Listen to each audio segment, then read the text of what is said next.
Bueno, una de las cosas que a mí me encanta más de la Biblia es lo práctico que es. Y sin duda, ustedes han observado que es extremadamente relevante la palabra de Dios.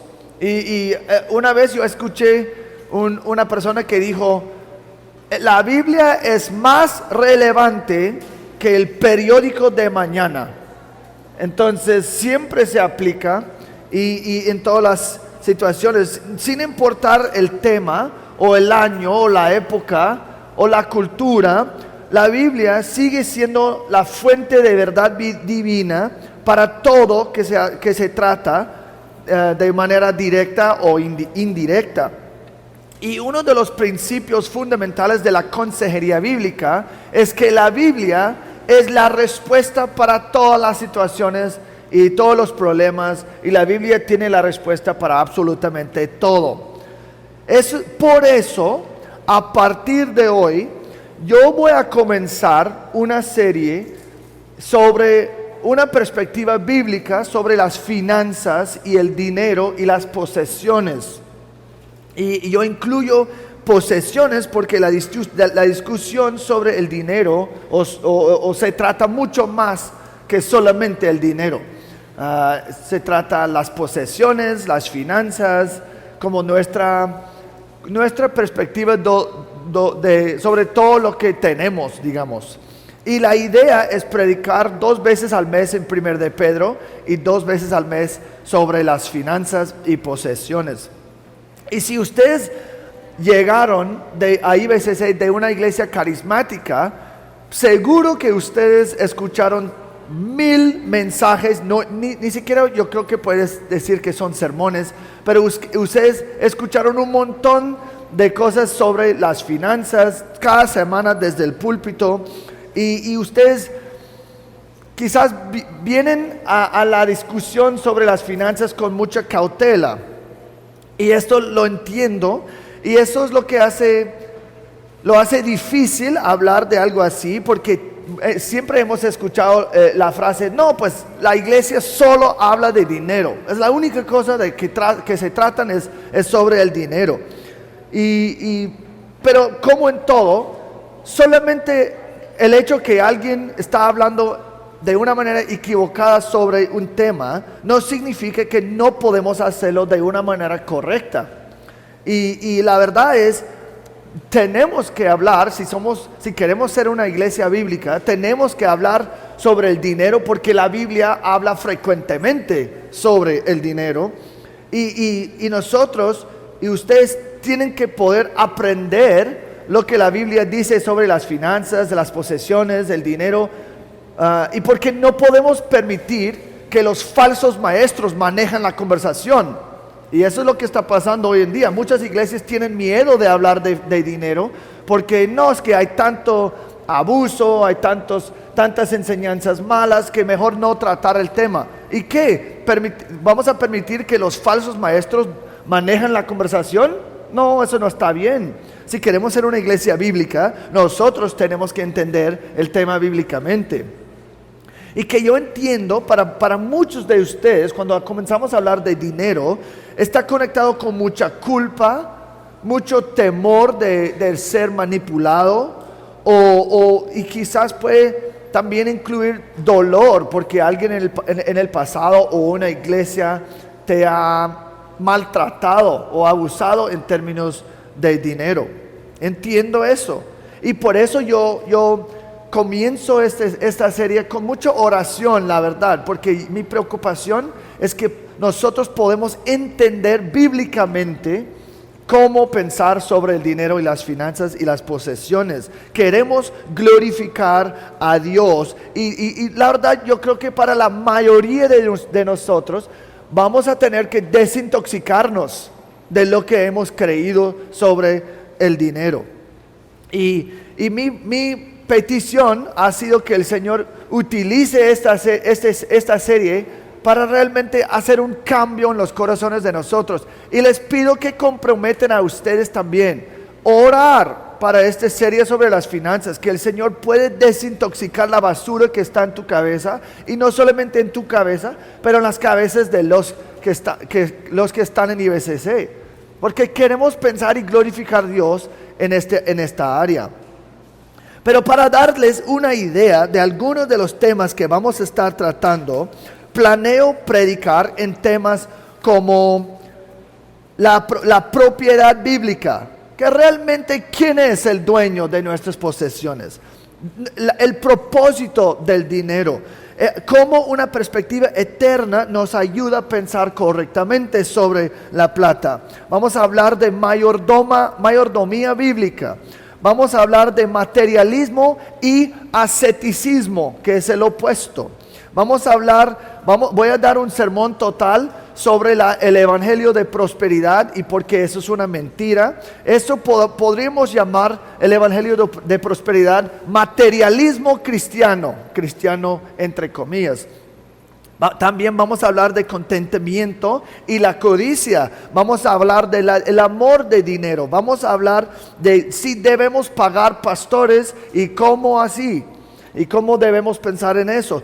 Sobre eso vamos a hablar de cómo vivir y ser motivados por la recompensa. Vamos a hablar del parábola de talentos y minas. Vamos a hablar sobre cómo trabajar y ganar dinero, cómo invertir, cómo debemos pensar como las deudas de presupuestos y cómo hacer un presupuesto para manejar mejor las finanzas. Y ustedes han dado cuenta que ni siquiera he dicho nada sobre dar. Pues obviamente vamos a hablar de dar ofrendas, vamos a hablar de diezmos, qué significa y qué no significa. Vamos a hablar cómo dar y la recompensa para dar. Pues esos son algunos temas que vamos a tratar. En mi mente yo creo que tengo como 18, 19 sermones sobre las finanzas. Entonces yo no estoy seguro si tratamos 2 cada mes que vamos a terminar este año, pero está bien porque la idea es que crezcamos en nuestra perspectiva. Pero para entender lo que la Biblia dice sobre el dinero, realmente tenemos que primero establecer cómo debemos leer nuestras Biblias. Especialmente estudiando un tema así. No podemos escoger al azar, o versículos al azar, sacarlos de su contexto y desarrollar una teología parcial o incompleto de dinero. No funciona, no podemos hacer eso. Y eso es lo que hacen los charlatanes y los ladrones religiosos. Y eso es lo que han hecho. Ellos sacan versículos de su contexto. Ellos enfatizan ciertas cosas sin enfatizar otra. Y no realmente no se trata en la Biblia como debe estar tratado. No lo leen todo en su contexto. Y muchas veces lo que esos charlatanes están haciendo es tratando manipular las congregaciones y apelar a la codicia de sus miembros. ¿Para qué? Para enriquecerse a la expensa de su congregación. Todos entendemos que muchas iglesias en Cali son nada más que negocios. Son más que negocios exitosos donde el pastor se enriquece y la congregación financia su opulento estilo de vida. Eso es la realidad. El problema con falsos maestros, sin embargo, es que no todo lo que dicen está mal. Si un pastor les dijera, sembra esas 50,000 pesos en la tierra y después va a crecer un árbol que va a dar fruto de efectivo, espero que la mayoría de ustedes no van a creer eso. Pero lo que ellos hacen es mucho más sagaz. Comienzan a hablar del dinero y sacan algunos versículos que suena bíblica porque están citando versículos bíblicos. Entonces eso se pone más complicado porque no, pues es lo que dice la Biblia. Pues sí, fuera de su contexto y todo, pero es lo que hacen. Los falsos maestros son más peligrosos cuando mezclan la verdad con la falsedad. Y si ustedes están preocupados o están pensando, porque yo sé que es difícil que para algunos escuchar cualquier pastor que enseñe sobre este tema, pero yo quiero darles que yo creo que es algo positivo. Yo como misionero, yo recibo apoyo de los Estados Unidos, de iglesias que están orando para nosotros y están apoyándome para que yo pueda estar aquí. Yo no gano nada de salario de IBCC, nada. Yo no sé si ustedes sabían eso. Entonces, si IBCC trae 10 mil millones de pesos, eso no me aprovecha para nada, porque yo no gano dinero de IBCC. Yo creo que mi visa religiosa ni siquiera me permite ganar dinero aquí en Colombia o recibir un salario. Entonces, para mí no hay motivo oculto a hablar de dinero, porque no me beneficia. Mi deseo no es ganar plata, mi deseo es que ustedes crezcan en su perspectiva bíblica y que ustedes pueden glorificar a Dios en esta área tan esencial en su vida. Y siempre, una de las cosas más difíciles para mí en Cali es cuando yo digo, yo soy pastor, pues que de una la gente dice, yo sé qué significa eso. Y yo tengo que explicar que si la iglesia es un negocio, para mí es un negocio re malo, porque yo no gano nada. Entonces, yo tengo que insistir que no, yo soy pastor de otro tipo de iglesia, porque no estamos tratando de sacar plata de la gente. Pues queremos hablar de dinero en la manera que Dios habla, pero un negocio no es. Y espero que si ustedes dudan que un pastor puede hablar sin motivos ocultos, eso ayuda. Porque aunque como pastor yo tengo el derecho bíblicamente ser pagado por la iglesia, como veremos en el futuro, como Pablo dice en 2 Corintios 11:8, a otras iglesias despojé o robé, tomando salario de ellas para servirle a ustedes. Pues eso es mi caso, porque Pablo fue misionero. Y con dificultad y fatiga trabajamos día y noche a fin de no ser carga a ninguno de ustedes. No porque no tengamos derecho a ello, sino para ofrecernos como modelo a ustedes a fin de que sigan nuestro ejemplo. 2 Tesalonicenses 3:8-9. Entonces, volviendo al enfoque de cómo debemos leer las escrituras para entender bien el tema de la plata y las posesiones. Muchos dicen que la Biblia es una guía o es como un manual para la vida. Mucha gente piensa así: la Biblia es lo que me dice qué hacer y cómo hacerlo. Y si eso es verdad y queremos hablar o aprender de dinero, entonces lo que tenemos que hacer es acercar todos los versículos que hablan del dinero y comenzar a aplicarlos y a ver lo que dice y obedecer. Y muchos piensan, todo lo que necesito para arreglar mis problemas financieros es sacar los versículos, aplicarlos y ya. Solo necesito un presupuesto o aprender algunas cosas o algunos trucos para invertir mejor y ahorrar mejor. Y si lo hago eso, todo va a ser mejor. O necesito un mejor trabajo que me paga mejor. Y si eso es el caso, todo estará resuelto. Pero si la Biblia es solamente un manual para la vida, con consejos para una vida mejor, estamos perdiendo el punto de la Biblia.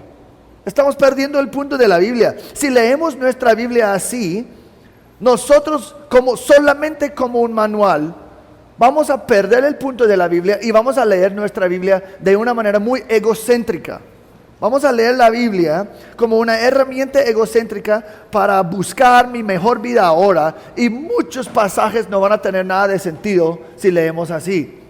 Y muchas personas, quizás algunos de ustedes, leen su Biblia así, de esa perspectiva antropocéntrico, preguntando preguntas. ¿Y eso qué tiene que ver con mi vida? ¿Y eso cómo se aplica a mi vida? Y claro, debemos pensar en cómo aplicar la Biblia. Pero si yo comienzo mi estudio pensando en que, no, pues, ¿qué tiene que ver con mi vida? Y todo antropocéntrico, vamos a tener muchos problemas. ¿Por qué? Porque si esa es mi mentalidad, no debo estar sorprendido cuando me acerco a ciertos pasajes y estoy muy confundido. En el libro de Levítico, con sus leyes extrañas, o pasajes como Abraham diciendo a Sara, Sara, mira, actúa como mi hermana para que no me maten. ¿Cómo se aplica a tu vida? Si estás leyendo con esa perspectiva, pues no, pues, ¿qué? ¿Cómo se aplica? O cuando estamos leyendo de que el pueblo de Israel tienen que andar 7 veces alrededor de Jericó para que se derriben los muros. Pues ¿cómo se aplica a mi vida? Y algunos dicen que entonces yo creo que caminar 7 veces alrededor de mi casa para que no tengo ni idea. Yo no quiero inventar algunas bobadas que algunos han interpretado, pero el punto es que si acercas tu Biblia así, pensando que todo se trata de ti, hay muchas cosas que no tienen sentido. Y la verdad es que esas historias no tienen mucha aplicación práctica si lees la Biblia de una perspectiva muy antropocéntrica. Entonces, para entender la Biblia en sí, pero además lo que enseña sobre las finanzas y las posesiones, tenemos que entender ¿qué es la historia completa de la Biblia? Y primero lo que quiero hacer hoy es examinar los fundamentos teológicos de cómo pensar del dinero. Y número 2, cómo nosotros vemos nuestra plata se encaja en esa historia. Número 1, el fundamento teológico del dinero. Si quieres entender el dinero, tienes que entender el mensaje de la Biblia. La Biblia es una sola historia. Es revelación y la historia se trata principalmente de Dios. De hecho, todo en las Escrituras y toda en el universo gira en torno de Dios. 1 Corintios 8:6. 1 Corintios 8:6. Para nosotros hay un solo Dios, el Padre, de quien proceden todas las cosas y nosotros somos para Él. Y un solo Señor, Jesucristo, por quien son todas las cosas y por medio de Él existimos nosotros. Todo gira en torno de Dios, no a nosotros. Todos los 66 libros funcionan juntos para contar una sola historia de Dios, su creación, la humanidad como parte de esa creación y la restauración de la relación entre la humanidad y Dios que ha sido fracturado por el pecado. Y la historia comienza con Dios creando. En el principio, Dios creó los cielos y la tierra. Génesis 1:1, mostrando Dios como el fundador y diseñador eterno del universo. Y como el diseñador, eso es demasiado importante, como Él es el fundador y creador y diseñador, Él determina cómo mejor funciona el mundo. Él siempre determina cómo mejor funciona su creación. Y Él ha creado hombre como el pináculo de su creación. Dios creó al hombre a imagen suya. Génesis 1:27. Y Él creó la humanidad como el medio por el cual Él será glorificado y disfrutado en esta tierra. Y al bendecir el hombre con una responsabilidad tremenda y una responsabilidad y autoridad tremenda sobre la creación, cuando dice, llenen la tierra y sométanla, ejercen dominio sobre toda ella. Génesis 1:28. Esa es la carga para la humanidad. Pone la tierra en sumisión y ejercen dominio sobre ella. Pero este gobierno y llamamiento alto siempre tenía como la idea estar hecho bajo de la autoridad del soberano supremo que es Dios. El hombre no puede hacer lo que quiere hacer. Él tenía que hacer todo lo que hacía, ejecutar todo su dominio bajo de la autoridad de Dios mismo. El hombre no es un autosoberano. El hombre no es rey del mundo. El hombre no es supremo. El hombre siempre es subordinado a Dios y tiene que gobernar el mundo en la manera que Dios demanda o Dios manda. Él tiene que hacer todo lo que hace en obediencia al diseño de Dios y para la gloria de Dios. El problema es que el hombre violó los mandatos de Dios y pecó. Él pensaba que sabía mejor que Dios cómo el universo tenía que estar manejado. Él determinó que no podía confiar en el carácter de Dios, y porque Dios no era fiable, él tenía que buscar un mejor camino. Este rechazo y rebelión se llama el pecado. El problema es que después de pecar, el hombre se dio cuenta muy rápidamente que para desfiar del plan de Dios y diseño es abandonar una vida de bendición, de gozo y vida. Y él entró un camino lleno de dificultad, penuría, dolor, sufrimiento y miseria. Eso es lo que pasó cuando Adán y Eva pecaron. Y por el pecado, ellos perdieron Dios mismo. Había una fractura en la relación. Perdieron Dios cuando pecaron. Y al perder Dios, ellos perdieron la verdadera fuente de vida y placer y felicidad. Y desde entonces, toda la humanidad ha estado buscando fuentes de vida diferentes, y eso se llaman ídolos. Pues cuando perdieron Dios, la fuente de gozo, de vida, de todas las cosas buenas, ellos dijeron que no, pues todavía quiero vida, todavía quiero gozo, todavía quiero felicidad, todavía quiero placer. Entonces, ¿dónde lo voy a encontrar? Y comenzaron a buscar en otros lugares, y todas las cosas en que buscaron ese placer eran ídolos. Son ídolos. Pero en lugar de abandonar la humanidad al infierno que merece, Dios en su misericordia y amor persiguió reconciliación y restauración con la humanidad. Y como un acto de gracia, Él escogió un pueblo especial, Israel, para restaurar la relación con Dios. Y después, como Él era su pueblo, Él les mandó, Él les dio la ley para decirles: si ustedes son mi pueblo, aquí es como mi pueblo tiene que vivir. Y dio la ley de Moisés.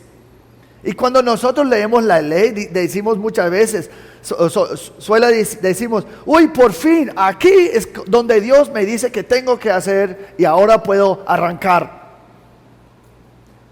Y eso es verdad, que la ley, como reflejo del carácter de Dios, sí nos dice qué hacer. Y dice que si cumples mi ley, eso no te va a llevar a una vida de bendición si se obedecía. Pero eso no es la única función de la ley. Sí, claro, obedeces la ley y la vida es más bendecida. Eso es verdad. Pero la otra función de la ley es que el Nuevo Testamento nos dice que la función de la ley es revelar nuestra inhabilidad de obedecerlo. Es decir, aquí son leyes. Buena suerte en cumplirlas, porque no podemos, es imposible cumplir la ley como Dios demanda. Y entonces, el hecho que si alguien dice: yo soy buena persona, voy a mostrarles la ley para decir: ¿has cumplido eso 100% perfectamente? Entonces tú no eres buena. Porque la ley existe para aplastar nuestro orgullo y mostrarnos nuestra necesidad para un Salvador. Para mí lo más interesante es cuando yo tuve un vecino hace años que ella dijo: yo soy buena persona. Yo dije: ¿cómo así? Y ella dijo: porque yo obedezco los grandes 10 mandamientos. Y yo dije: no, pues pobrecita, no entiende. Los 10 mandamientos tienen el propósito de aplastar tu idea que tú eres buena, porque tú no puedes cumplirlas. Imposible. Entonces, nuestra inhabilidad de cumplir la ley perfectamente revela mi necesidad para un Salvador. Eso es Romanos 3:19. Romanos 3:19. Sabemos que cuanto dice la ley, lo dice a los que están bajo la ley, para que toda boca se calle y todo el mundo sea hecho responsable ante Dios. El punto de la ley es que tú no puedes cumplirla. Gálatas 3, 21 a 22. Gálatas 3, 21 a 22. ¿Es entonces la ley contraria a las promesas de Dios? De ningún modo, porque si se hubiera dado una ley capaz de impartir vida, entonces ahí la ley no puede impartir vida, entonces la justicia ciertamente hubiera dependido de la ley, pero la Escritura lo encerró todo bajo pecado. Está diciendo que aquí en la ley, ¿puedes cumplirlo? No, pailas, tú no puedes hacerlo, tú estás condenado porque tú no puedes cumplir lo que dice. Entonces tú no puedes obedecer para que la promesa que es por la fe en Jesucristo fuera dada a todos los que creen. La realidad es que la ley es y siempre era imposible obedecer. Si tú no eres perfecto, nunca agradarás al Señor.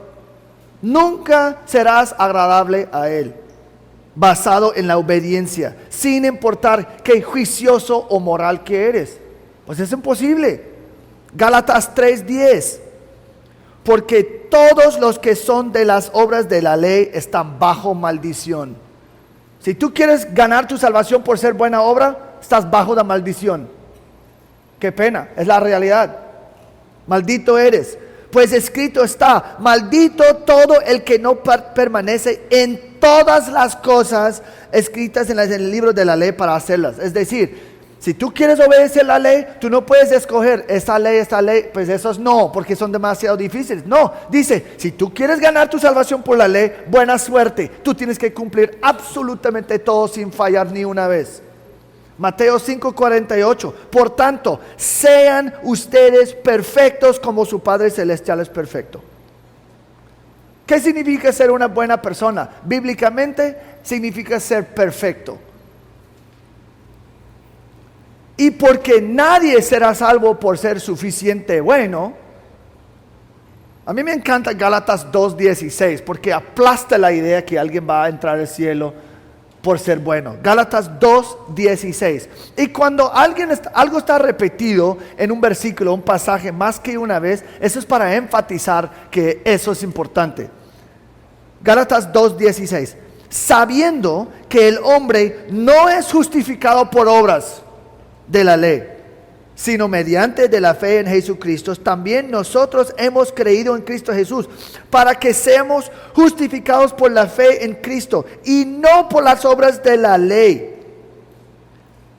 Puesto que por las obras de la ley nadie será justificado. 3 veces en un versículo dice, jamás vas a ser salvo por ser buena persona, porque tú no eres.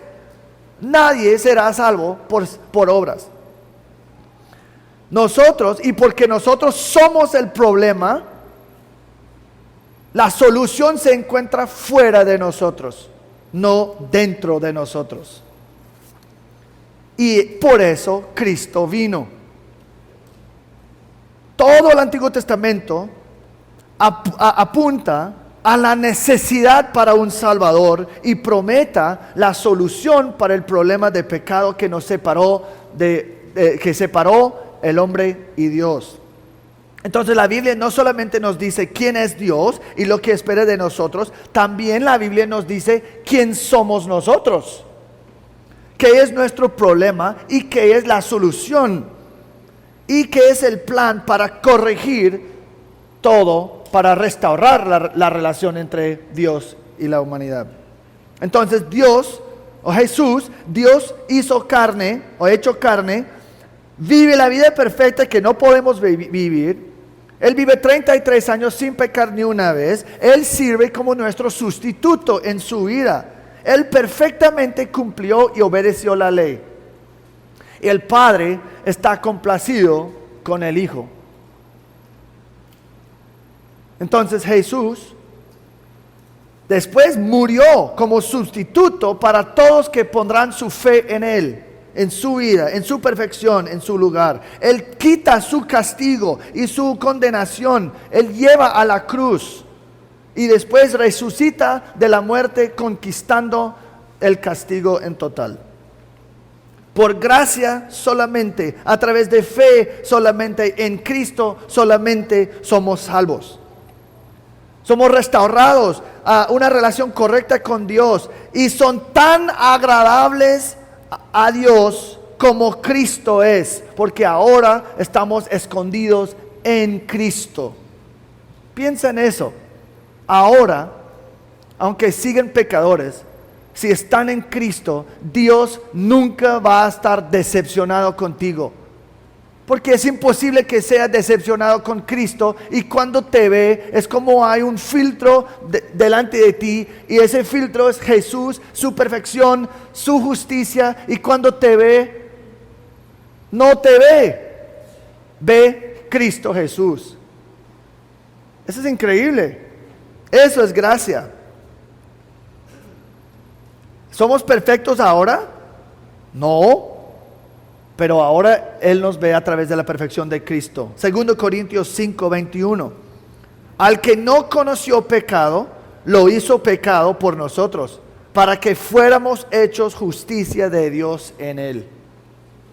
Y después Jesús ascendió al cielo, y importante, nos dejó con una misión de hacer discípulos en todas las naciones y predicar la gloria de Cristo, para que otros puedan estar reconciliados con Él. Y Él prometió volver un día y sacarnos de esta tierra corrompida y llevarnos al cielo. Pero esta misión es importante. 2 Corintios 5, 18 a 20. 2 Corintios 5. Y todo esto procede de Dios, quien nos reconcilió con Él mismo por medio de Cristo y nos dio el ministerio de la reconciliación. Es decir, que Dios estaba en Cristo reconciliando al mundo con Él mismo, no tomando en cuenta a los hombres sus transgresiones, y nos ha encomendado a nosotros la palabra de reconciliación. Eso es nuestro trabajo. Por tanto, somos embajadores de Cristo, como si Dios rogara por medio de nosotros. En nombre de Cristo les rogamos, reconcíliense con Dios. Eso es nuestro trabajo, eso es nuestra misión. Y si ustedes están pensando, pero ¿qué tiene que ver con el dinero? Tranquilo, esa parte viene. Eso es punto número 2, pero no estamos ahí todavía. En su palabra, eso es la historia de la Biblia. En su palabra Dios nos ha dado instrucciones y principios para llevar a cabo esa misión de ser agentes de reconciliación, de proclamar Cristo en todo el mundo. Él nos ha dado principios e instrucciones de cómo llevar a cabo esa misión, para que Él pueda ser glorificado en el mundo. Y Él nos dice cómo debemos vivir para reflejar la gloria de Dios obrando en nosotros. Y como la consumación de toda la historia, en el cielo nosotros viviremos eternamente con Cristo. Todo será perfecto. Nosotros estaremos recompensados espiritualmente y materialmente. Nosotros seremos coherederos con Cristo, gobernantes con Él y copropietarios de todo de lo que es Dios. Bueno, eso es un resumen breve de la historia de la Biblia, de lo que dice las Escrituras. Y quizás están pensando, pues eso es solo el Evangelio. Sí, es verdad. Pero si quieres entender dinero, tienes que entender el Evangelio, porque el Evangelio se aplica a todo. Pero ¿cómo? Les voy a mostrar. Número 2, cómo nuestra perspectiva de dinero y posesiones encaja en esa historia del Evangelio. Y mi respuesta, perfectamente. Obviamente vamos a tener muchos sermones hablando de los detalles, pero este resumen realmente sirve como un tipo de bosquejo para todos los mensajes que vamos a tener. En primer lugar, Dios es el creador y dueño de todo. Adán no fue el dueño del huerto, era simplemente el gerente, el mayordomo. Y es su responsabilidad usar lo que se le ha dado a la luz de las instrucciones de Dios. Él no puede hacer lo que quiere. Desde el principio había límites de lo que el hombre podía hacer con la creación. Y lo mismo es verdad hoy con nosotros y nuestras posesiones. Porque nada que tenemos es de nosotros. Nosotros no somos dueños de nada. ¿Por qué? Porque es de Dios. Y porque nosotros simplemente somos mayordomos. Nosotros no podemos hacer lo que nos ocurre con las posesiones que Él nos ha encomendado. No podemos hacer lo que queremos. Como soberanos del universo, nosotros somos sujetos a Él y sus propósitos. Y como un Dios generoso y benevolente, Él no está dándonos instrucciones para limitar nuestro gozo. No está dándonos instrucciones para limitar nuestra libertad. Pero para asegurar que vivamos la vida más bendecida y más gozosa. Entonces, por quien Dios es, podemos confiar en Él cuando Él nos instruye sobre las finanzas. Cuando Él nos dice algo con respecto al dinero, podemos entender que eso es lo mejor para nosotros. Su diseño divino trae más satisfacción, más placer, más gozo, más vida. Y sorprendentemente, es increíble que funciona su diseño. En la gracia común de Dios, aun si un incrédulo se aplica los principios bíblicos de finanzas, sus finanzas son mejores. Piensa en eso. ¿Por qué? Porque el diseño de Dios en cuanto a las finanzas es como una regla del universo. Es que funciona porque Dios diseñó que el universo funciona así. Entonces, cuando Dios nos dice, más bienaventurado es dar que recibir, Hechos 20 y 35, podemos saber que es verdad porque un Dios perfecto, bondadoso y sabio ha diseñado el universo así, aunque parezca contrario a la intuición. Porque ¿qué pasa en la realidad? Es mejor dar que recibir. Ok, lo creo hasta que el momento de dar. Y preferimos recibir. ¿Por qué? Porque no creemos que el diseño de Dios es correcto y mejor. Entonces se aplica. Y cuando Dios dice, y mi Dios proveerá a todas sus necesidades conforme a sus riquezas en gloria en Cristo Jesús. Filipenses 4:19. Podemos descansar en nuestras almas sabiendo que hay un Dios fiel, verdadero, generoso y proveedor sí mantendrá o cumplirá sus promesas. Y podemos vivir en paz, libre de ansiedad y preocupación y temor. Y como Paul Tripp dice, cuando hablamos del tema de dinero, y cuando queremos entender problemas, o tenemos que entender que problemas de dinero no comienzan con una conversación sobre el dinero o información sobre un presupuesto. Si queremos entender el dinero, tenemos que comenzar la discusión con el tema de rendición. De rendición. Comienza con el señorío. El señorío de Dios sobre nosotros. Eso es donde tenemos que comenzar con la discusión sobre la plata. En segundo lugar, igual como Adán, nosotros hemos fracasado a vivir de acuerdo al diseño de Dios y el plan de Dios. En nuestra incredulidad del carácter y las promesas de Dios, hemos determinado que nosotros entendemos mejor que Dios cuántas posesiones necesitamos, el propósito de nuestras posesiones, cómo podemos adquirir nuestras posesiones, cómo mejor utilizar mis posesiones y qué nuestras posesiones nos ofrecen en términos de vida. Si tú quieres saber qué aplicable es, el pecado, pues pensando en cuántas posesiones necesitamos. Pues el Señor determina eso porque Él es el dueño de todo y Él reparte como quiere. Pero hablando solamente de cuántas posesiones necesitamos, podemos hablar de la codicia y el contentamiento. Y cada vez que eres descontento, lo que tú estás diciendo en tu pecado es que yo no creo que el Señor sabe cuánto necesito. Yo necesito más. O yo tengo demasiado, yo necesito menos. Comienzo en mi incredulidad a atacar a Dios diciendo que tú no sabes qué es mejor para mí. Yo necesito más plata, yo necesito casa más grande, yo necesito tal cosa. ¿Por qué? Porque en tu descontentamiento estás atacando a Dios con tu codicia. Estás diciendo que tú no sabes cuánto necesito, yo necesito más para ser feliz.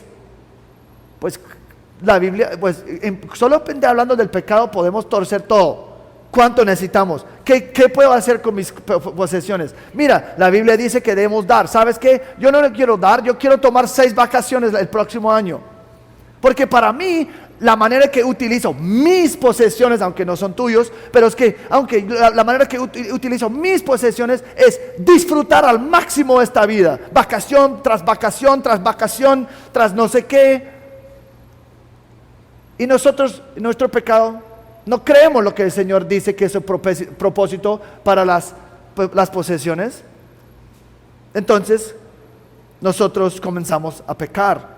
Y cuando hablamos de dinero, lo que hemos tomado algo como el dinero es moralmente neutral. El dinero en sí no es malo ni bueno. Es un medio de Dios, pero nosotros hemos corrompido el dinero por nuestros pecados.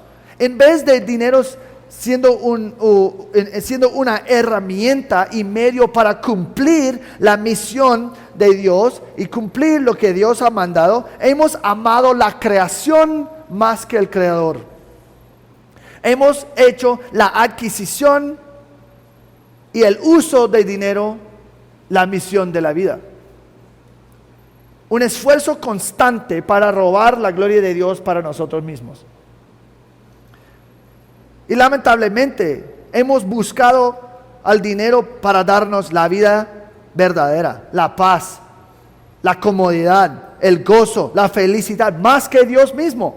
Hemos buscado que el dinero me diera eso en vez de Dios mismo. Hemos utilizado dinero como un medio de alimentar mi egoísmo, mis lujurias, para manipular y controlar a otros, para vivir como si nosotros fuéramos Dios.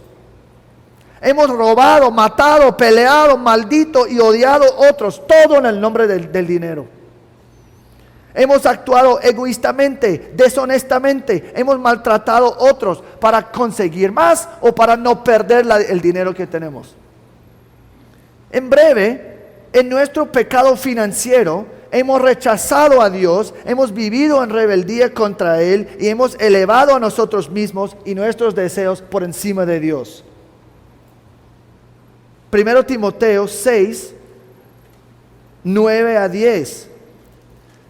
Los que quieren enriquecerse caen en tentación y lazo y en muchos deseos necios y dañosos, que hunden a los hombres en la ruina y en la perdición, porque la raíz de todo tipo de los males es el amor de dinero, por el cual, codiciándolo algunos, se extravieron de la fe y se torturaron con muchos dolores.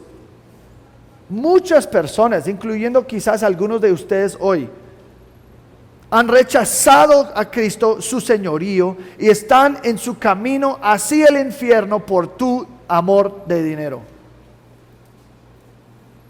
Algunos de ustedes pueden ser codiciosos, financieramente irresponsables, ahogándose en deudas, adictos al juego, tacaños, corruptos, materialistas, demasiado mundanos en cuanto a sus posesiones, descontentos, etc. Y esa es la razón que eres espiritualmente muerto o demasiado débil.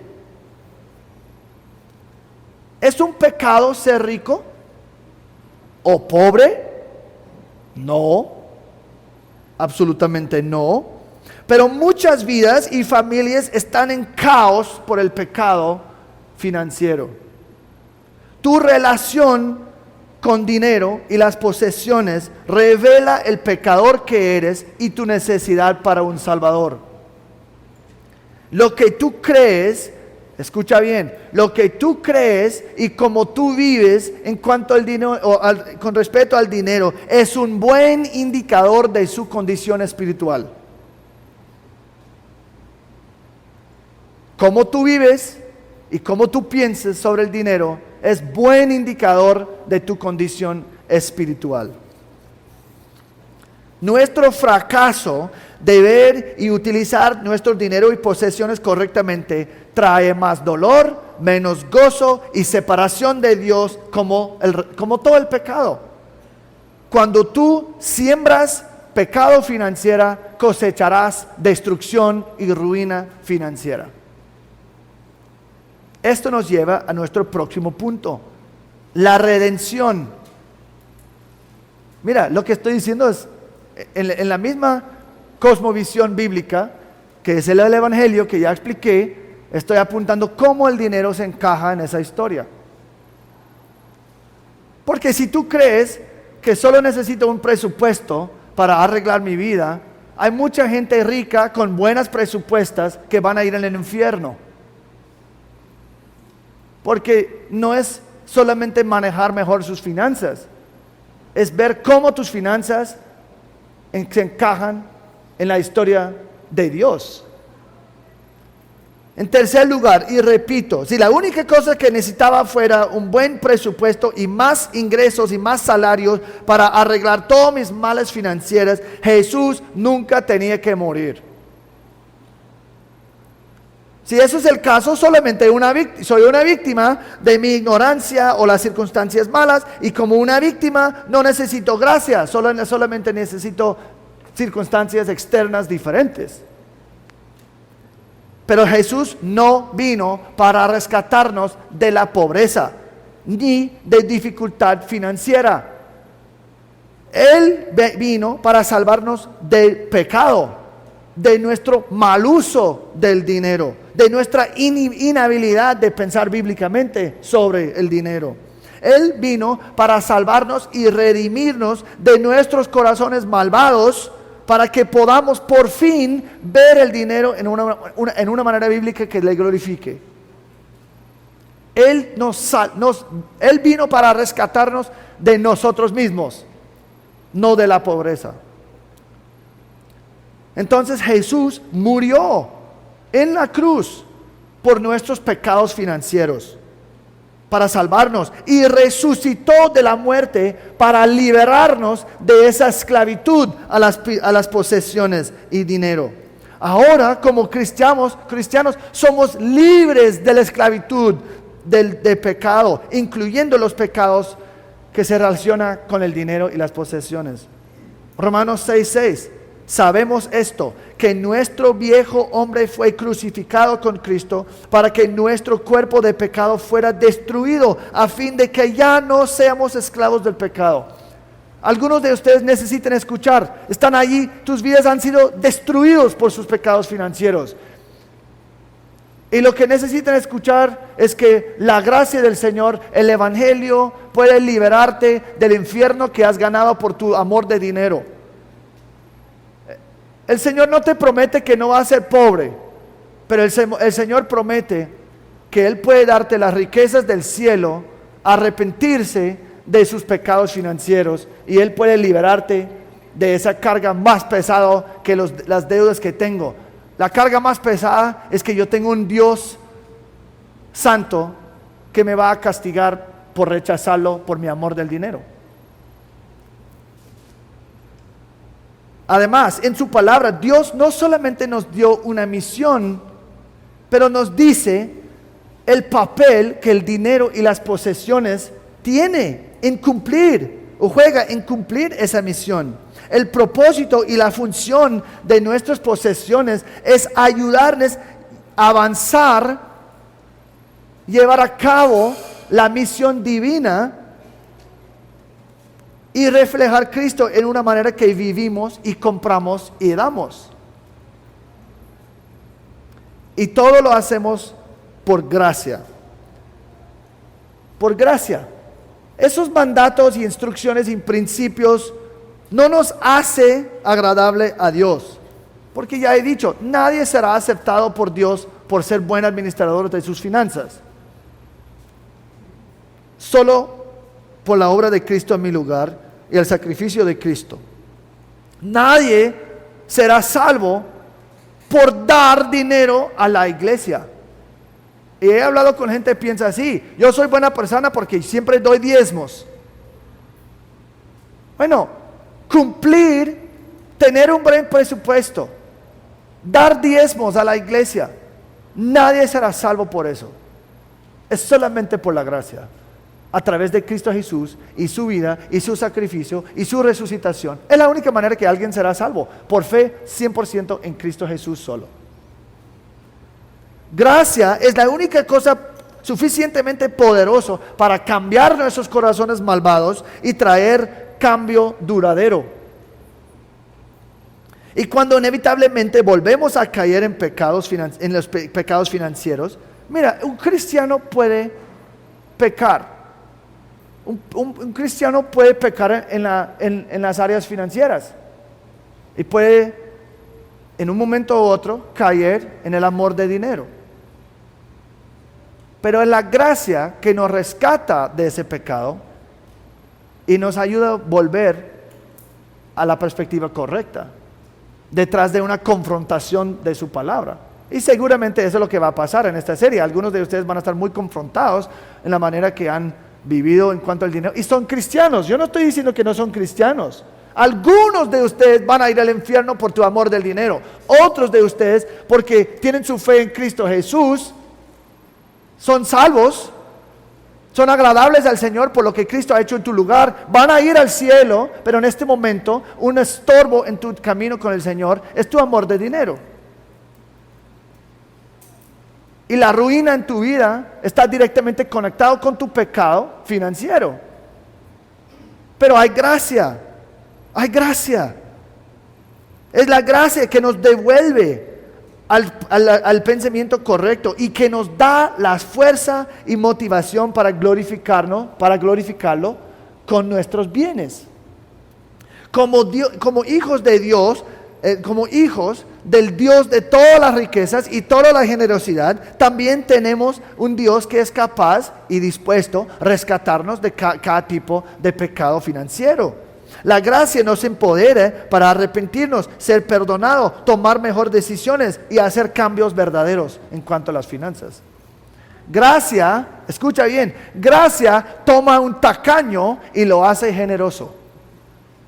Gracia toma a alguien que es materialista y les da una perspectiva eterna que está enfocado totalmente en el avance del reino de Dios. Solamente la gracia puede hacer eso. Entonces, en la misma gracia que hizo Juan, el hijo de trueno, y se convirtió en el apóstol del amor, puede también rescatar a ustedes de ser un tacaño que no es para nada generoso, que piensa mal de tu dinero. El Señor, la gracia puede cambiar. Entonces hay mucha esperanza. Es la gracia de Dios que puede reemplazar hábitos pecaminosos de gastar de más con hábitos piadosos que me puede ayudar a salir de la deuda o de mi esclavitud de la deuda, etc. Y cuando morimos y salimos de esta tierra y somos glorificados, ¿sabes qué? Todas nuestras posesiones y dinero serán dejados atrás y recibiremos una herencia incorruptible, inmaculada y que no se marchitará, reservada en los cielos para ustedes. 1 Pedro 1:4. Y Cristo destruirá absolutamente todo en esta tierra, incluyendo el dinero y las posesiones con el fuego de juicio. Nada quedará. Aún si mis posesiones y mi dinero y mi casa y mi no sé qué sobreviven mi muerte, no va a sobrevivir el juicio y los fuegos de Dios. Segundo de Pedro 3, 10 a 12. El día del Señor vendrá como ladrón, en el cual los cielos pasarán con gran estruendo y los elementos serán destruidos con fuego intenso. Eso significa tu carro muy chévere, que es como tu tesoro, o esa casa, o tu cuenta bancario destruido con fuego intenso, y la tierra y las obras que hay en ella serán quemados. Puesto que todas estas cosas han de ser destruidas de esta manera, ¿qué clase de personas no deben ser ustedes en santa conducta y en piedad, esperando y apresurando la venida del día de Dios, en el cual los cielos serán destruidos por fuego y los elementos se fundirán con intenso calor? Pero según su promesa, nosotros esperamos nuevos cielos y nueva tierra en los cuales mora la justicia. Eso es lo que es por venir. Y sabiendo que ese paraíso eterno en el cielo nos espera, que la tierra estará destruido y recreado para nuestro disfrute eterno, ya no tenemos que vivir como si este mundo fuera la única opción. Esta tierra es todo. Yo tengo que acumular los más tesoros aquí en esta tierra. ¿Por qué? Porque eso es lo que hay. No, este mundo no es nuestro hogar. La mejor cosa aquí está corrompido por el pecado y un día estará destruido. Entonces yo no tengo que vivir acá como si yo tengo que acumular todo posible para ser contento. No, mi felicidad y gozo es realmente por venir. El tesoro es por venir. Mi recompensa es por venir. Entonces, yo no tengo que aferrarme tanto a mi plata, que no es mi plata. Yo no tengo que aferrarme tanto a mis posesiones, que no son míos, en esta tierra. No es nuestro hogar. Entonces se encaja perfectamente en lo que hemos dicho en 1 de Pedro. Somos peregrinos. Entonces, en conclusión, como cristianos verdaderos, podemos tener una perspectiva renovada sobre las finanzas. Por la gracia de Dios que viene a través de la obra redentora de Cristo, podemos cambiar. En vez de ser esclavos al dinero, el dinero puede ser una herramienta útil para cumplir la misión de Dios. Y yo espero que ustedes son tan entusiasmados como yo sobre esta serie y este viaje que vamos a tomar juntos. Y que el Señor nos ayude en este viaje. Oremos. Dios, gracias que tu palabra nos instruye y nos ayuda. No solamente de aprender trucos y principios, pero nos orienta otra vez al Evangelio. Señor, todo lo que tú has creado es bueno, pero el pecado corrompe todo y necesitamos redención. Y nosotros no podemos entender nada de la plata, nada del dinero, las posesiones, si primero no entendemos que esto no es nuestro hogar, esta tierra no es nuestro cielo,